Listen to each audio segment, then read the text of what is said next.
Hello, everyone. Thank you for being here on how to win at everything.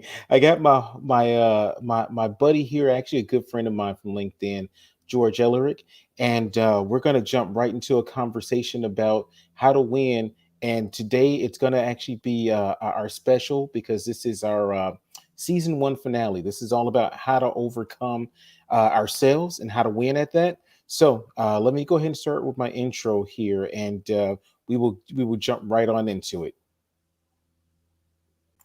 Have you ever wondered why you struggle to find success or fulfillment or lasting happiness? It's probably because your default wiring is set to lose.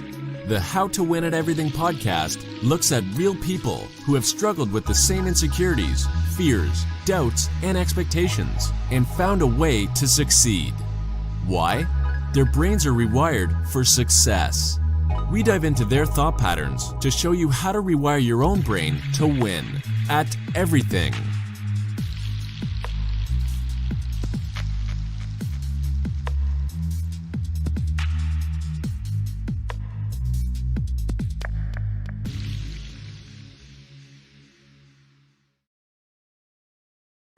All right, hello.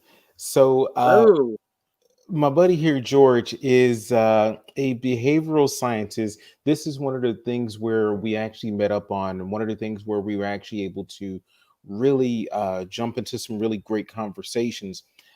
So let you introduce yourself, George, and talk about what it is that you do, what your specialty is. that is awesome. Well, first things first, Kelly, thank you so much for having me. I love Definitely, what you're doing. And that intro is awesome, by the way. It made me like, okay, man, I have to really live up to this thing. got to bring it now. Yeah. I'm like, I gotta scrap my notes. But yeah, no, thank you for having me. And I love what you're doing with the platform. And I love that you're having Thank these you. important conversations around optimizing human experience. So, Yep. what I do, I'm a behavioral scientist and social psychologist and lecturer. And so I study human behavior. Mhm. And so I've worked with some organizations, currently working with Mount Sinai hospitals in New York, working with frontliners, building out some behavioral frameworks for them, for the Nice. frontliners, so that they have access to mental health resources. So, and Mhm. I'm the founder of Nudge Culture, which is a behavioral science consultancy firm. Whew, so that's quite a bit. That's quite a bit. So I want to unpack some of this stuff because I think it really Yes. lends itself to the kind of questions that I'm going to ask you about. And today I want to jump a lot into like what I've been talking all season about which ways that we can like telling people stories pretty much and allowing people to kind of tell their own stories and in those stories trying to find the kind of the commonality along with like what everyone else goes through. And we've gotten to see um, to a pretty large degree that most of these people who are still experiencing success, there is not because of a lack of going through things, it's not because of a lack of problems, it's actually in spite of that. And what I want to really get into with you is to talk about what those behaviors, what those foundational tools really are, and how we can kind of look for them in our own lives so we can actually start to get our own wins at overcoming ourselves. So I want to start with nudge culture, right? First off, can you explain what a nudge is? Yes, I love this question. So, a nudge is an incremental tool or strategy that is usually designed for companies and also for individuals, for organizations, for governments, that essentially will nudge or push Mhm. an individual or a corporate culture towards a direction that they're not currently in and that will help them optimize whatever the goal is. So if it's employee engagement, then the nudge will be this behavioral framework that will be put in place that will counter the current culture that may not have the employee engagement at the level that, let's say, the CEO might want. Hmm. Okay, so let me make sure that we got a really good understanding here. Are you saying that this is a thing that you can use uh, to push people? Because when I hear that, I typically go right into the idea of marketing, right? Where Yes. you understand that. this particular Toyota comes off as a status symbol. So for this particular group, if you put this sort of ad in this neighborhood, so is it just like that, or is this something that's different from that? So a little bit different. I mean, yes, marketing does predominantly use behavioral science, and there are a lot of points of view on whether that's a good thing or a bad thing, because some people don't want to be nudged to make a purchase, and yet they are. And that's because of the way in which our behaviors are codified, and are practiced and normalized over time. And so a simple example that people have used in terms of using behavioral science is, let's say you're on that you're in a hotel and you're at a conference, and let's say you're heading towards the elevator, and then to your right there's some steps, and it says, okay, listen, you're going to be losing 5 pounds if you take these first 10 steps, which obviously would be unhealthy, but it's still, just for the sake of this example, and then the next few steps is 10 pounds and so on and so forth. Again, very unhealthy. I'm not encouraging that kind of rapid weight loss, but what that would be doing is that'd be nudging them towards taking the steps. That'd be nudging them towards, hey, this is much healthier option for you.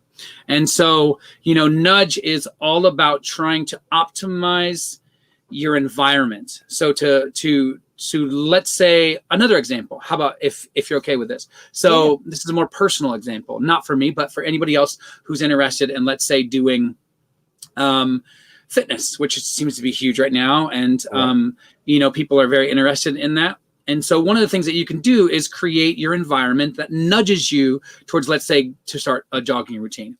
And so part of that would be, for example, the first nudge, which would be the behavioral buy-in, and we'll talk about this later, is the behavioral buy-in would be to put the shoes out, put your jogging pants out right next to your shoes, right? And so what you do is you nudge yourself by giving yourself a visual cue, right? And then you start framing your environment to say, I'm no longer a person who doesn't run. I'm a person who is a runner.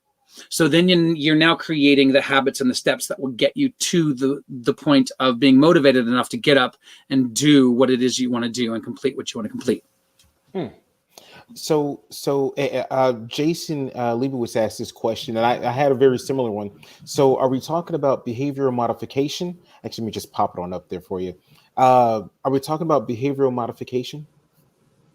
Yes, I would definitely say so. Yeah. Now, what I would differ in that only because my company and the frameworks that we're dealing with are postmodern. So behavioral modification is, well, all right, the tendency is to understand it from we're going to choose this for you. So typical behavioral science and behavioral economics really relies upon paternalism, which means I'm choosing the steps for you without you knowing it. So we are building a proprietary framework that no one else has yet, which is we're saying we need the people involved that we are nudging. So we are now literally actually using consumers that we're using nudges on, or we're using the people who want to have better fitness routines and actually not only to see what we're doing, but to also coach the process. Gotcha. So, okay. All right.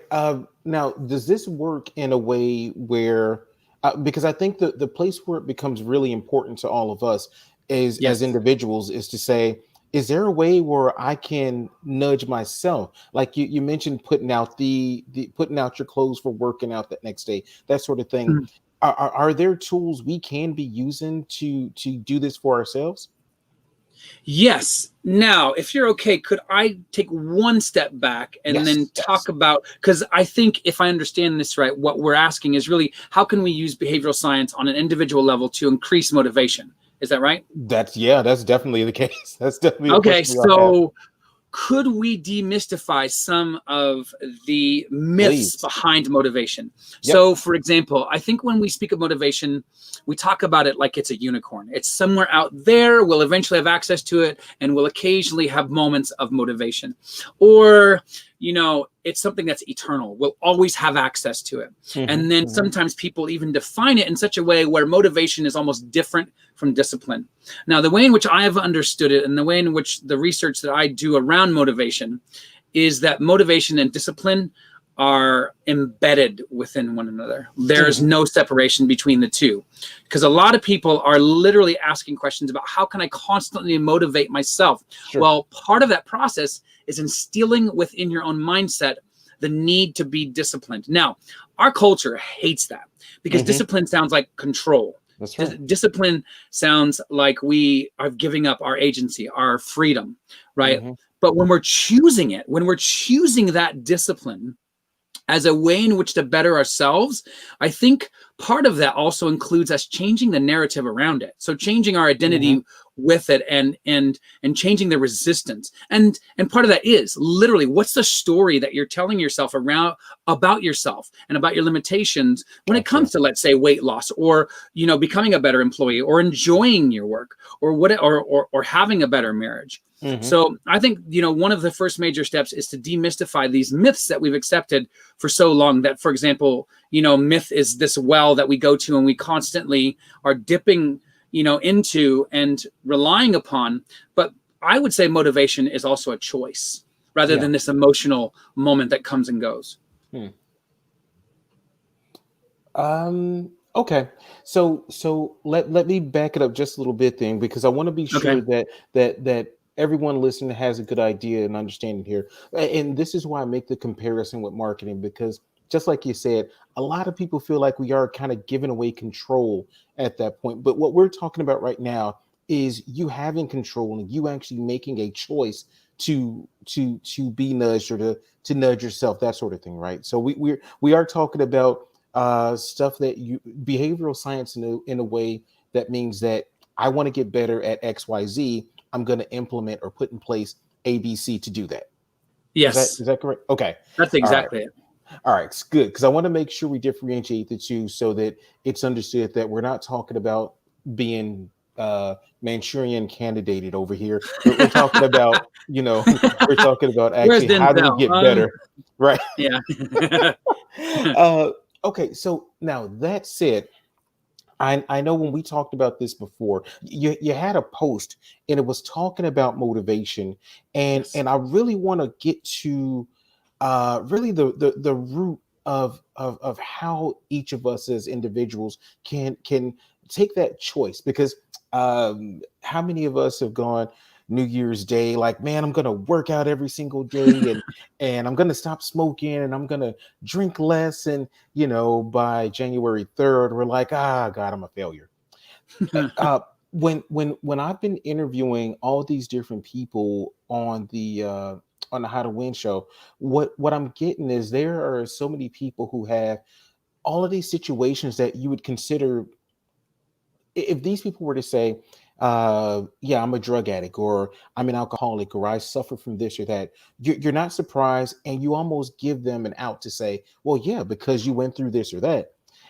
Those people that I've interviewed, though, are awesome, because they've said, yeah, so in spite of growing up in public housing, in spite of you know, this debilitating this or that, despite abuse, despite growing up in a foster home, I'm still looking to achieve. I'm still being successful in that sense. How do you get the everyday average person who maybe isn't in that place to understand that that's a possibility, and then maybe how to activate it? Ooh, that's a good question. And something that all of those examples have is that all of those people did not allow those labels to define their limitations. Nice. They actually looked beyond them. And so, you know, I think, and this is why I had said initially, like, we need to change the story that we tell ourselves about ourselves. Our identity is key to understanding motivation. So when you wake up in the morning and say, I'm too tired, I can't get up out of bed, you've already lost, you know, and that's why I love the name of this, right? Yeah, exactly. You've literally like worked against yourself, and you've created a mindset that has you embracing all of those limitations. And so language is extremely important. So one of the fields that I also work in is behavioral linguistics. And that's literally using language in such a way that will get you to where you want to be. And part of that is how we identify or over-identify with the labels that we claim about ourselves, or even sometimes that we accept from others about ourselves. And so, whether that be the culture at large, our parents, our social conditioning, whatever it might be. And so I think the first step is to start unpacking that. What does it mean to unpack those labels? What does it mean to reorient my identity towards a person who looks beyond those limitations, like all of those examples, right? Now, and I think a first step is that if you want to do anything in terms of behaviorally modifying yourself towards your goals, you have to have a behavioral buy-in. You can't just say, I want to lose weight. And there's been many tests. You can literally Google the research that have been done in how our brain works when we start wanting to make changes. So our brain isn't so good with inertia. It will fight against you because it doesn't like to change, right? And that's an evolutionary hangover of like, if we change, we might die, right? Obviously, that's not necessarily the case, hopefully, depending upon your environment. But that's what's going on in our brain and with the neuroscience behind what's going on. And so part of what we need to develop is an understanding of how the mechanisms within our brain are working. And so when you're developing strategies, you have to realize that if you say, I want to lose weight, you'll fail every time. But because your brain needs specifics. And so what they found out is that when you go into specifics, let's say this person who has really the best intentions, the best motivation, even behind those intentions, and they say, I just want to lose weight. And they fail and fail and fail. Well, the reason why is because your brain says, I need specifics.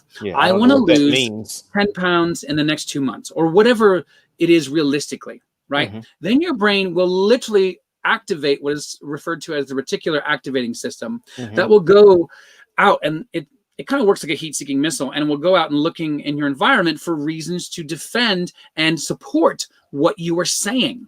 So your brain wants to support you, has the mechanism to support you. But when we talk in abstract terms, like I want to increase more love in the world, the brain's going to be like, great, here's your dopamine, but that's about all you're going to get, right? But when you say, I want to increase love in the world by, and then you list out how you want to do it. Specifically, right? Yeah, exactly. So your brain loves specifics. And so this is exactly what is going on, when people are constantly failing, unfortunately. So here, let me back it up and unpack a little bit of this, because this is not necessarily the case that we need to have a whole lecture on the brain, but I do think that this is fascinating stuff, right? So when we talk about these labels and things that we've carried on that we've either accepted or brought onto ourselves, these labels are, I'm not smart, I'm not great at math, all of these things, these self-limiters. When we're bringing these up or just accepting these, aren't we reinforcing the the strength of those things in ourselves? Yes, and not just are we strengthening the beliefs, we're strengthening the habits that have gotten us to that point and has made us believe that. So we're not only strengthening what we are saying about ourselves now, we are strengthening also the past that has gotten us to the point to where we think about ourselves. Okay. So I wanted to make sure we got that piece in, because it is it may not make sense of why it's such why it feels like such an insurmountable thing to beat until you realize that 20, 30, 40 years of you're like this, like that is really embedded itself in your brain. So okay, so now let's fast forward, go back up to where we are now, and we're talking about this buy-in. So we started off with our brain saying, nah, man, I need specifics. Tell me exactly. I want to at this much at this time.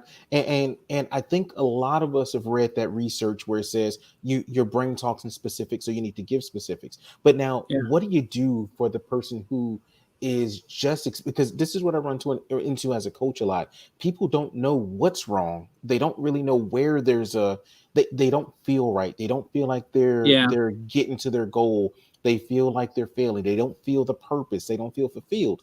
When the person feels that, how do you tell them, or how do people know to say, hey, this isn't right. Let me go to this buy-in. Let me figure this out. What's that in between step they have to go through?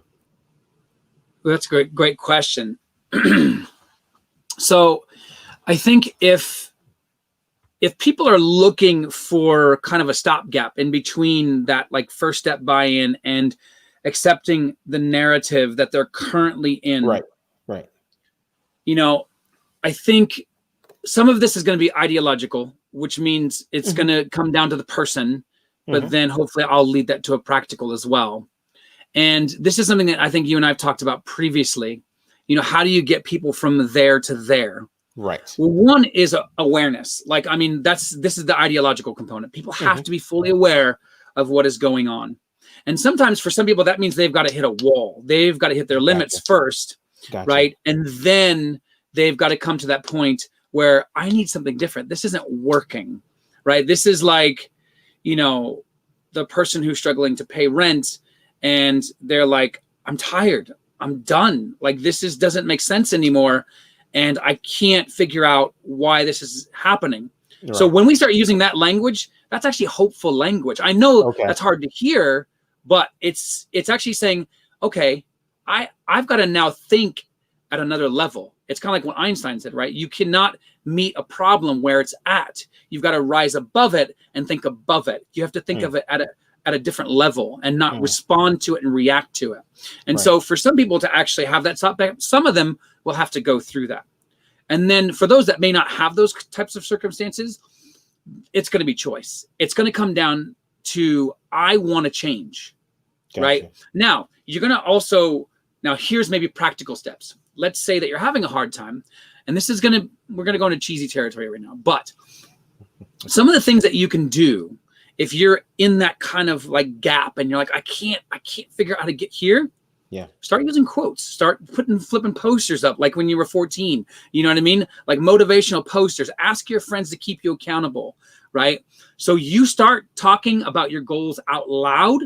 You start creating active sticky notes all over, like Jim Carrey and Bruce Almighty, where he gets covered. I mean, immerse yourself in the new person that you want to be. If you want to be a better employee, put up quotes about being a better employee. Put images of whoever you idolize, whatever it is. So what you're doing by doing that, even though it sounds cheesy, is you are creating a supportive environment. Even if, let's say, you have no friends or family that's supportive, you create an environment that is extremely supportive of your goals. And then you work yourself up to the first initial buy-in, right? That behavioral buy-in, that okay, I'm going to put my shoes out because I want to become a runner, right?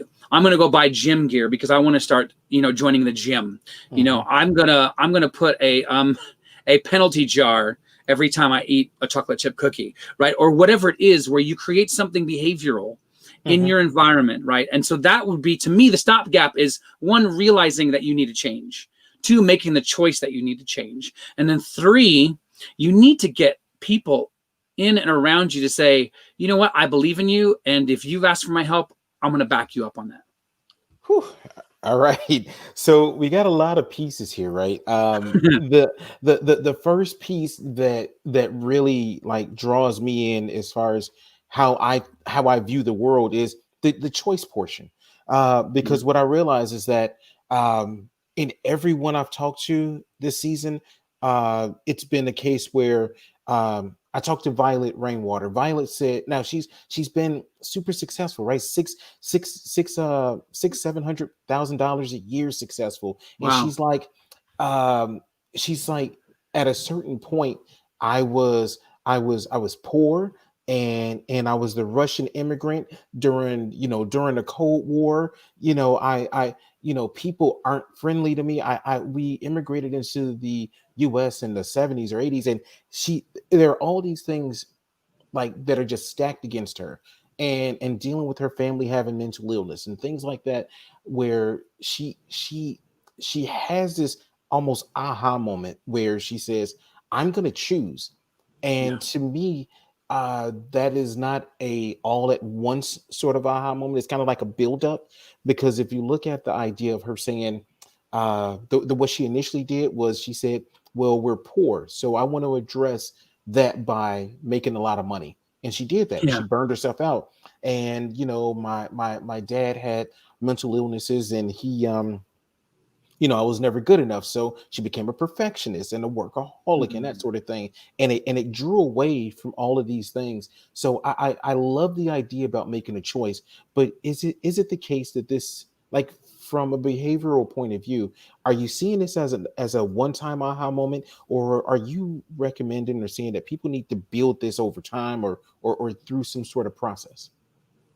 Sorry, that was a Yes. long question. Oh, no, that's a great question. And I think, when we're talking about these epiphanies, these aha moments, I don't think you ever stop having them. Right. And I think you can actually architect your environment to encourage space for them. Nice. Because if Okay. you don't have enough aha moments, you stop growing, right? If you don't have an environment that somehow where they emerge naturally, Hmm. then you're in an environment that is working against your own growth, Hmm. you know? And so I think, yeah, I absolutely love that question. I think you need to be very mindful of what's in your environment, who's Hmm. in your environment, what you're saying about your environment. Like Violet, I mean, here's a woman who, by all intents and purposes, had every excuse in the book Exactly. to use the victim card. Like, Yep. I'm a Yep. victim, Yep. right? This is my environment. It's out of my control. Hmm. But then she said, actually, no, no, no, no, no. There's something here that is beyond my current environment. And so, even, for example, building out nudges or behavioral frameworks is actually optimistic. It's saying, listen, I see who I am now, but I also see who I could be. So Yeah. you have to have a future perspective. If you don't have a future perspective, it is so much easier to fall back into a Yeah. victim mentality. And then victim mentalities kill aha moments, right? Gotcha. And so you need to let go of the victim mentality and see yourself as empowered, enabled, and ready to take on anything. Mm. Alrighty. So let's go into the environment, because I think that this is one of those things where we can immediately sort of empower ourselves. So you Yes. mentioned throwing up quotes, motivational speakers, putting up posters. What I'm specifically concerned about for most people is that that's not the issue with our environment. It's other negative or toxic people. When you're trying to build this thing up in yourself, what do you do when you have those situations where and we all know these people, we all have these people. I remember my dad telling me uh at one point, I had done about 90% of the work for this project, and I remember I was about 17 years old. 90% of it was done. And I remember him telling me, I don't think that's going to work out. Not trying to be a bad guy or anything. He said that. And because of my belief in him, I quit. I stopped. I stopped Yeah. altogether. Just so happens that the only reason I knew how far I had come, is because the project still worked, because I had done so much of the work and that it was done. And that being said, when we're looking at our usually these people are the closest ones to us, moms, dads, Yes. family. How do we get past their negativity to empower ourselves still? Use Legos. Okay. Let me let me make sense of that. Okay, so Okay. um, I was consulting somebody, and the idea was that she was having a hard time um, creating a work versus home environment. So when everything hit, the pandemic hit, Hmm. everybody was like, "Well, how do I do that? Like, I Hmm. don't know how to create separation." And so, she's like, I don't have this. I don't really have a lot of money. I don't have access to, somehow somebody coming in and building an extra wall. My kids are always here. How can I create an environment where I can have boundaries? Because really, Hmm. that's ultimately what we're talking about here, Hmm. right? And so, we worked through it, and we found out that she had Legos. So we were like, listen, I know it's going to sound cheesy, but you need to use whatever's in your environment and whatever is that you have access to. Hmm. So you need to be creative with what you have access to. That's being resourceful. Everybody has resources. Hmm. It's just our our point of view, and how we perceive it. So she Hmm. literally would actually build a wall out of Legos, and after 2 weeks, it, like, the kids were like, okay, I'm good. It took a second, took 2 weeks, but it worked. So Wow. I think to answer your question, like, I think at the end of the day, when you're dealing with real people, I mean, and I understand that. I mean, I have those people in my life as well. Yeah. Sadly, my parents as well. And Yeah. so what I've done and what I have done in the past is you create boundaries, and you do it quite early on if you can handle that. Now, obviously, with a parent, you can't, right? I mean, like, you couldn't have been like, okay, 20 years ago, I should have done that. Right. You can't really think like that. So what you got to do, let's say you have a needy mother who's constantly wanting you to call every day and so on and so forth. Whatever it is, start calling less. Now, of course, she's going to get upset. Of course, you're going to have to explain why. All of these kinds of things, but be firm about it and say, listen, this is something that I need for myself. And if you respect me, then, you know, then that's something that I am asking of you. Please be a supportive mother, right? Now, what is boundaries, or what are boundaries all about? If you reverse engineer boundaries, it's all about how you see yourself. It's all about self-respect. Do you respect yourself enough to say, this is my goal? These are things that are on my path toward this goal that could really get in the way, right? And so if they are, then you need to systematically go through and figure out those acts. And some of these acts are not going to be comfortable, right. But part of the process is building out boundaries, and healthy ones. You know, you don't want to just go from like 0 to nothing. I mean 60 to nothing with your mom. You know what I mean? But you incrementally. And by the way, that's behavioral science. That's behavioral modification, right? It's not A to B. It's A1, A2, A3. So you're making all these little micro steps towards your goal. You know, and that might mean that this process with your mom might take a month, but in a month, it's going to be there. That boundary is going to be in place. So, okay. So now I run into an issue when I discuss this with people, because I think right now, maybe not even just right now, but in our world, there's a bit of a I want it right now culture. So Yeah. let's say I'm looking at weight loss, or I'm looking at any of these things that are maybe going to take a long time, or maybe will take a bit of time to do it. How do you get yourself to be okay with the idea then of, hey, this is a process versus I need it right now? Because I know a lot of us are saying that to ourselves, like, I want to lose this 50 pounds, but I want to lose it yesterday. So they'll give themselves these crazy things that they have to jump through these hoops. How do you slow yourself down in that sense? Well, first things first, it's not that hard to lose 50 pounds in one day. You can remove a couple of your legs and there you go. I mean, it's so that goal is not, you know, unsurmountable. So, I mean, but the reality is that, and obviously I'm kidding there, but I mean, like, right. I'm not saying go and, you know, get a skateboard and use those for your legs. But what I am saying is that we have to have a different perspective that is countercultural, like you said, and like you've already exposed, is that we live in this rapid, I want things here, I want things now. And that's all ego. That's it literally comes from us, you know, thinking that whatever we have in our environment is going and should be serving us and all of our means and goals. Now, of course, that's very unrealistic. And fundamentally, we all know that. However, we are also products of our culture. And so what we have to do is we have to continuously, linguistically choose the right language. And maybe even if you're a really impatient person, start having conversations, talk it out, verbalize it, talk about the frustration, journal about it, right? I mean, get all of this angst about the process out, you know, and I'll be the first one to raise my hand and be like, I totally understand. I'm a product of American culture. I'm a product of, you know, living in a family dynamic where I was taught that was the way to live. You demand, you get, right? And so you push, you get. And so some of my journey has been actually butting up against that, putting myself in situations where I have to wait. So some of this is quite literally developing opportunities. And this is going to sound really, really opposite to what most people think. Right. But is quite literally developing strategies in your own life every day, if it's possible and necessary, where you're like, I'm going to have to go and I'm going to have to stand in this line.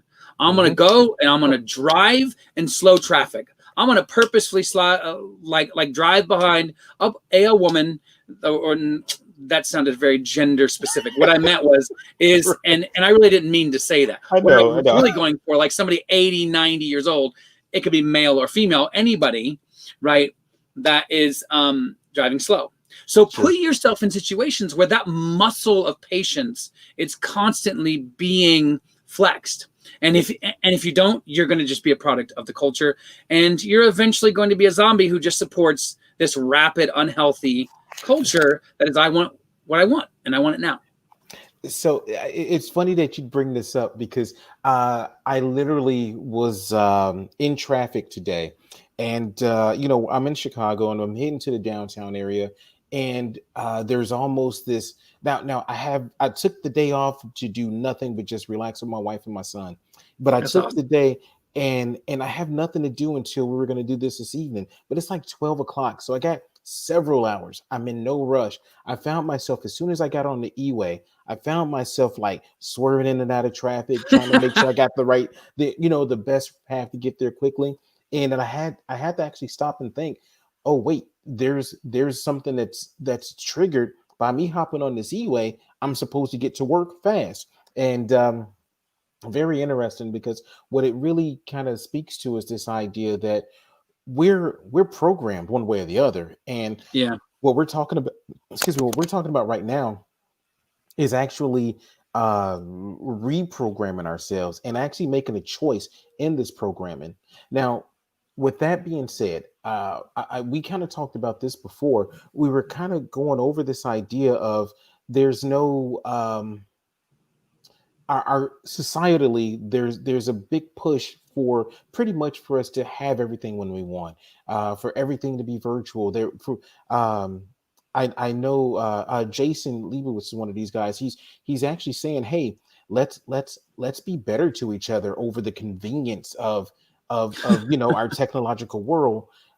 How do we build more systems to encourage people to be that way? Because if everyone's doing it one way, it's you're not going to be able to go against the current. But if more people are, or we're finding a way to make that more positive and more possible, it obviously helps. So how do we build systems that way? So, interesting question, and I think it's an important one with probably a very complex answer that I'm not going to be able to fully answer here. But Sure. I think first and foremost, we need to want it. And Mhm. I mean that socially. I mean, and you have to want people who buy into this. Mhm. So, let's say you want a community that's more supportive, Mhm. right? So let's look at that as a form of system, right? Let's say that we want to build compassion and empathy into a work framework or into a society as a whole, which could probably take years, realistically. Sure. But the reality is you cannot build it from the outside and bring it in, right? So a lot of people want to be like, I want to build this system, and I'm just going to come in, and it's going to just change everything, Right. right? Now that's a bit naive, and I'm not against certain forms of naivete. You need idealism. I Mhm. mean, we are where we are as a society because of idealism. So I'm not against idealism. I'm against blind idealism. I'm against the idea that, you can just rapidly go in and have a new system in place and it's going to happen overnight. That will never happen. Even revolutions take time to actually create Mhm. and, install, and even what comes after. So, to answer your question more explicitly, I think, one of the things that we need to realize when we want to change things is that you have to change it from within. So Mhm. Michel Foucault is a French philosopher, and he has this concept called heterotopia. And Mhm. so his idea of heterotopia is taking all of these ideas that you have, again, compassion, empathy, all of these embodied characteristics that we would like to make a natural component of society or a workspace. Then reality is that you need a community, you need the buy-in, you need Right. people who are on the same wavelength and ideological level. And Mhm. what you do is you begin building this community just tenaciously in the face of whatever comes your way. You keep and constantly pushing to build this community around the notion of compassion and empathy and caring and listening and reciprocity and pro-social behaviors, right? And so, and again, this is not going to happen overnight. But Sure. what you do is you build these communities and these systems in such a way where people start noticing that, people start recognizing that, and they're like, I want part of that. And that's why, by the way, some of the most successful movements in history always started with a handful of people, Sure. right? And because you have to start there. And so for me, that would be one practical tip, is like find local communities, find something. And if there isn't one, you create one. Don't create an excuse and become the victim of your environment and say, oh, there's nothing out there, so I can't do it. Well, that's just fear, right? That's a lack of faith in yourself. And so, you know, in the midst of it all, I think that would be probably one of the first steps that people would want to do. All righty. This is the great lead in to April's question here. She says, at what point do you take ownership of your own actions? I understand being a product of your own environment. And this April is one of the people who I've had on the show, and she didn't have the best environment growing up. And she is a real proponent of doing for yourself and taking ownership. Yeah. She says, but when does the moral compass kick in? So can you kind of speak to that? Can you see her comment on there? Yeah, no, that's Okay. that's great, April. Thank you so much for asking that. And I think, and this is what I was saying earlier. So April, you and I are on the 100% same wavelength. And this is what I was saying earlier about not becoming a victim of our environment. So there is a dance. So for me, it's not one or the other. It's that they're both intertwined, right? And so I think from day one, you have to take responsibility, right? You have to. Now, for some people, though, that might need awareness. That might need, oh, I am saying that I'm the victim of my environment. I am buying into my own powerlessness, right? And so again, it's creating a new narrative that makes you powerful. So one of my favorite authors was the mythologist Joseph Campbell. Now, and I love how a lot of feminists are now taking his work and they're actually creating a much more female-friendly version. But his whole idea of the hero's journey is that it's all about how you frame yourself. So not just your environment, and that's important as well, but also how you frame your own identity within the environment. So, you know, part of that is realizing that you are powerful, that you are capable, right? So I'm getting ready to do another webinar and we're talking about pivoting. And the first thing that we're talking about is identity. You know, because one of the things that we focus on in nudge culture isn't just becoming or creating frameworks, because we're all about, listen, there's one step missing here. Right. It isn't just about building nudges. It's literally giving people a new identity with this new nudge. So you are also focusing on, what does it look like to be the person who does this? So even in the example of the jogger, right? Before you set those shoes out, the days before, the months before, you weren't a jogger. You were the person who didn't jog, right?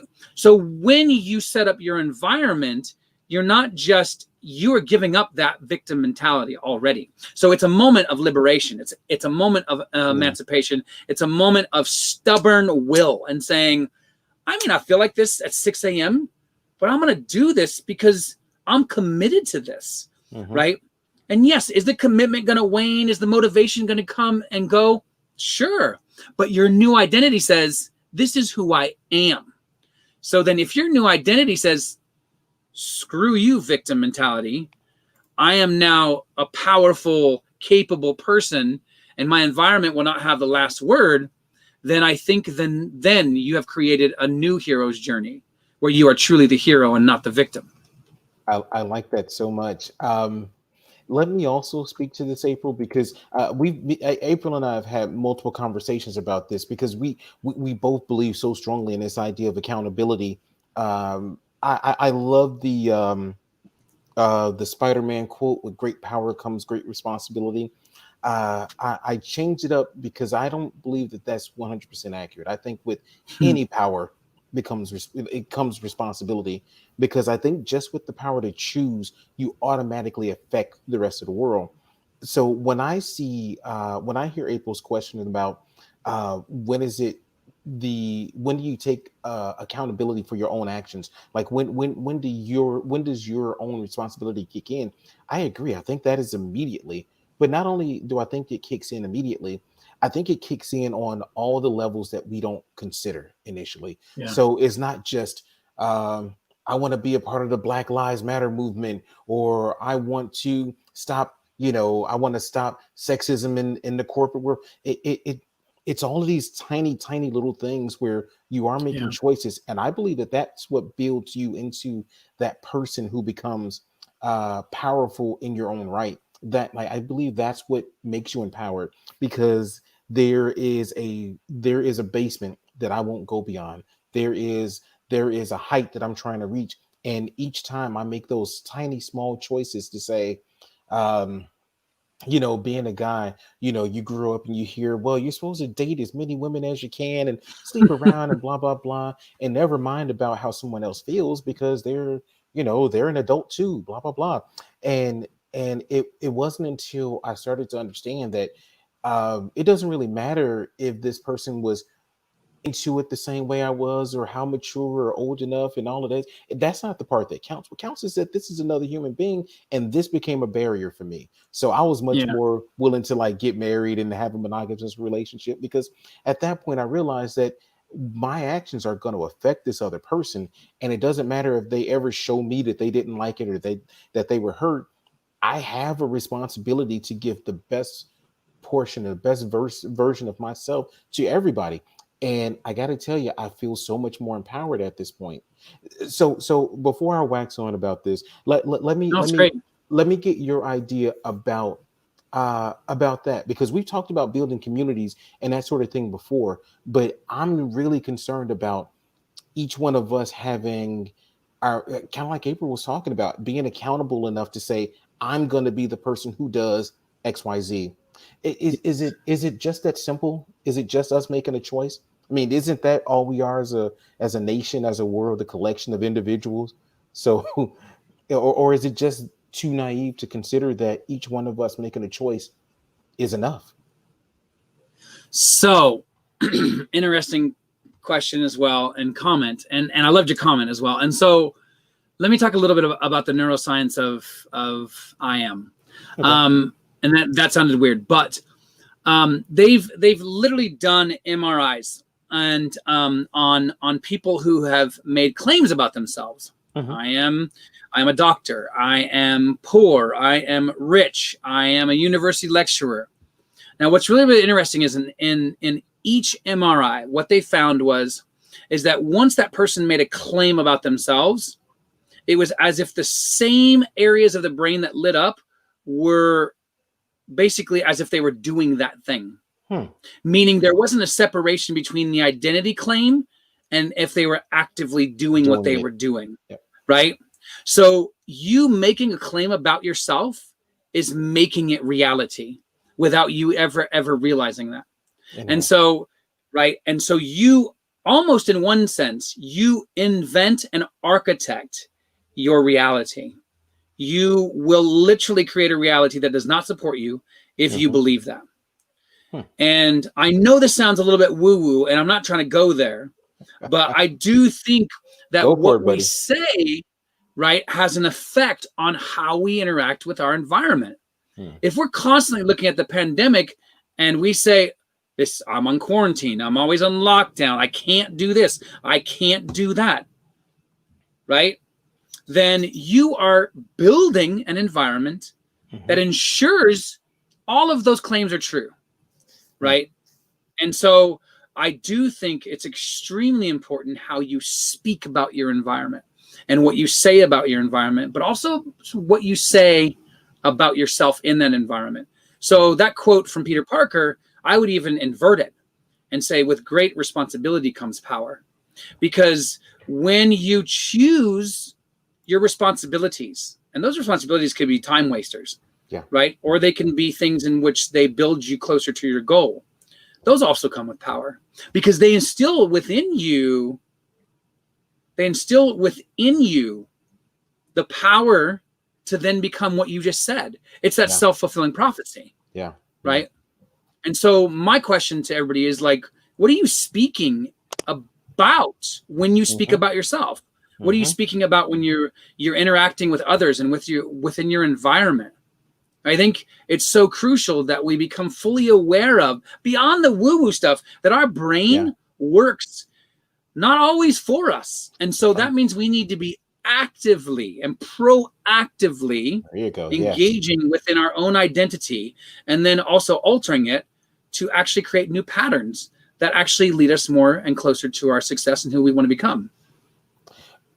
Man, so when I'm almost getting choked up, it's almost an emotional high for me to hear you say all of that, because this is honestly the way that I am trying to live my life. For me, and we've talked about this a bit. I was raised in all the poorest of neighborhoods, lived in public housing, been poor, been homeless. I've dabbled in some drugs, all of those things, and those things do not define me. Those things are where I was. Those things are now motivation for me. Those things are lessons for me versus these are the reasons why I can't. And to me, it's all about framing. And to hear you Yeah. kind of make that point is so beautiful to me. It does lead me into this next step of ideas, because then we're starting to talk about uh, becoming self-aware. So Yeah.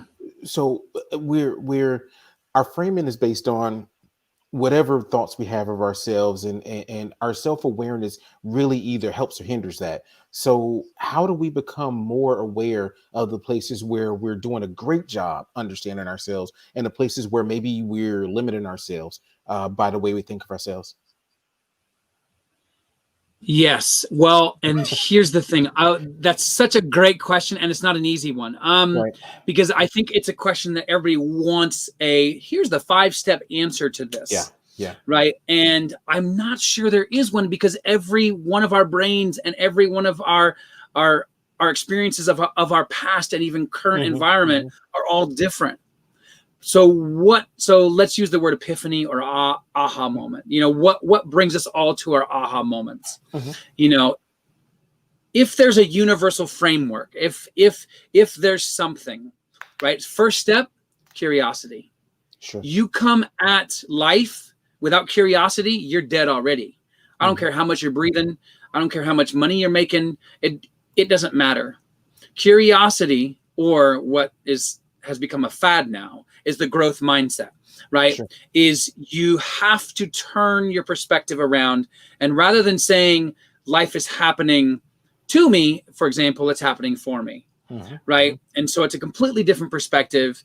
It alters also your brain patterns. It alters what your brain is looking for as well, Right. right? Right. And so I think first and foremost, you have to have a spirit of curiosity. If you don't have one, use it.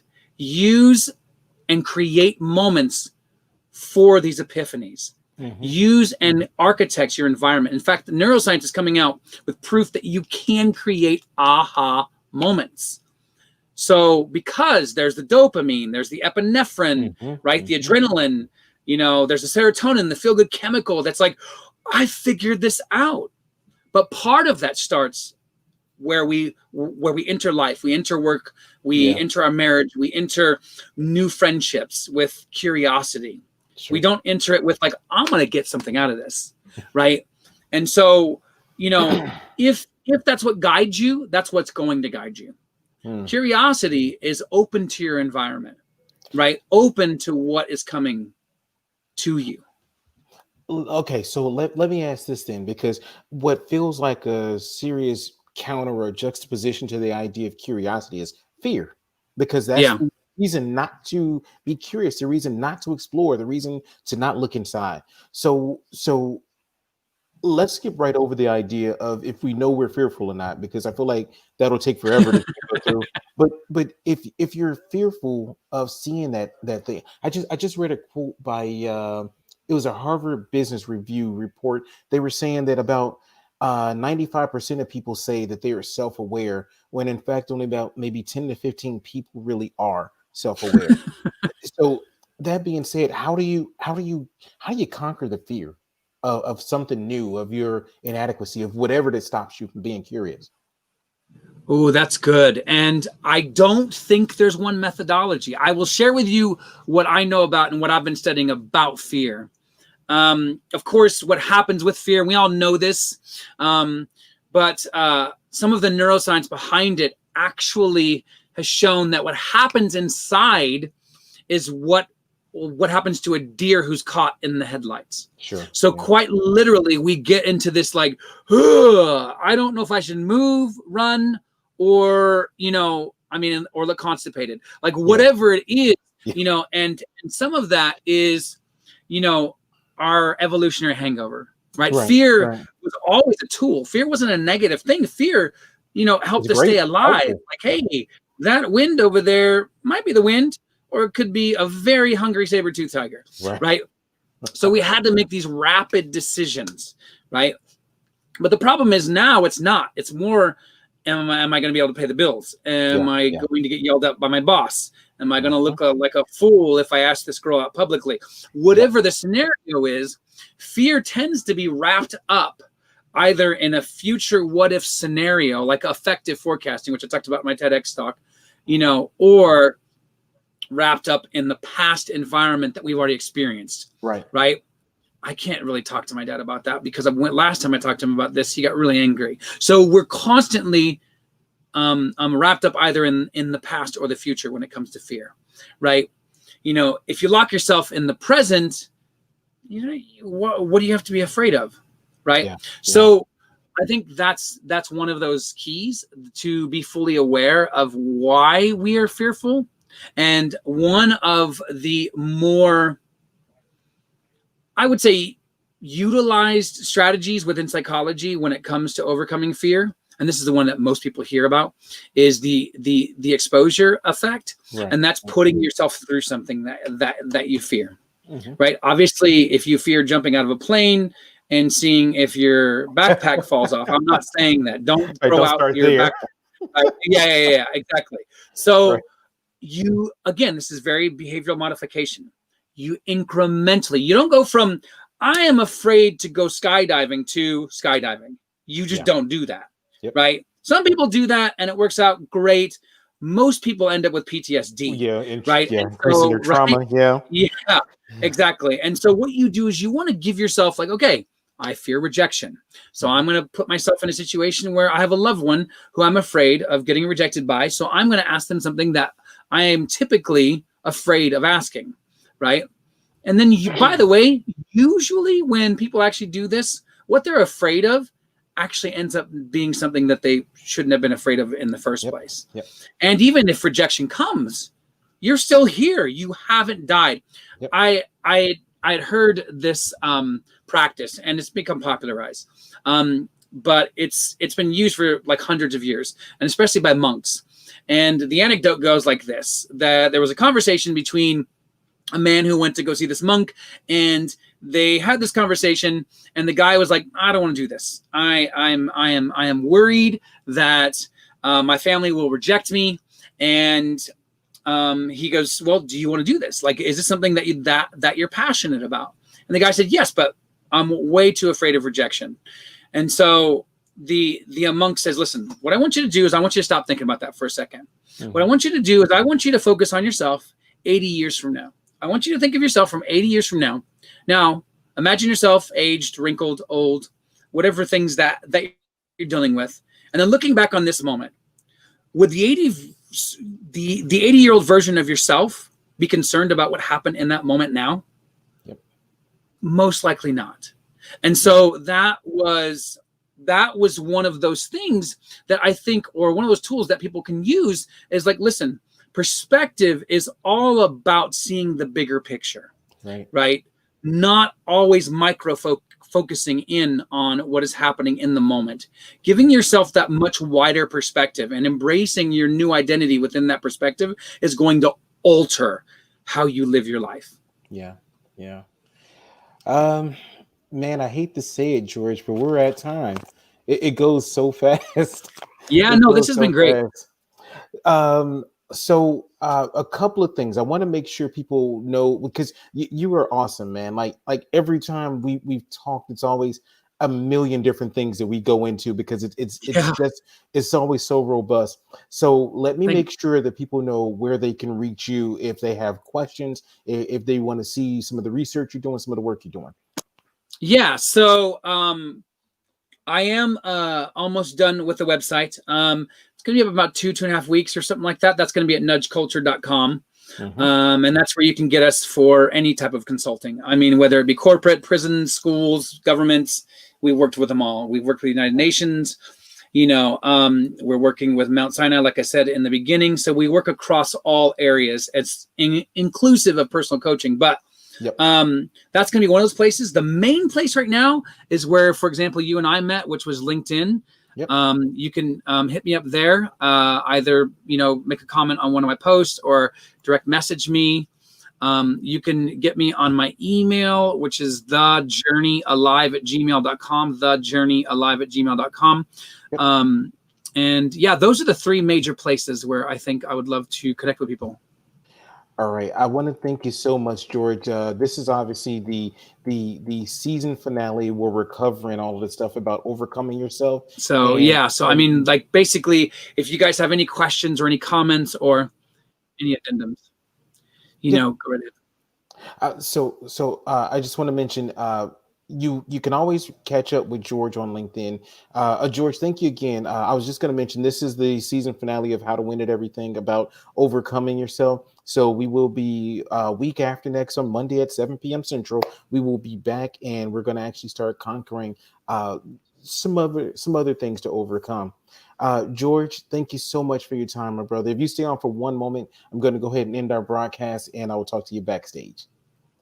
All right. And you guys, thank you all so much for participating. Great. Thank you so much, Kelly. It's been amazing. Yeah, thank you guys. You everyone have a great week. And I'll see you next Monday or Monday after next. Yeah. Thank you guys. Thank you, Kelly. All right. Thanks so much. Oh, I'm sorry. Let me play us out with my cheesy outro also. All right. And you just hang on a second, George.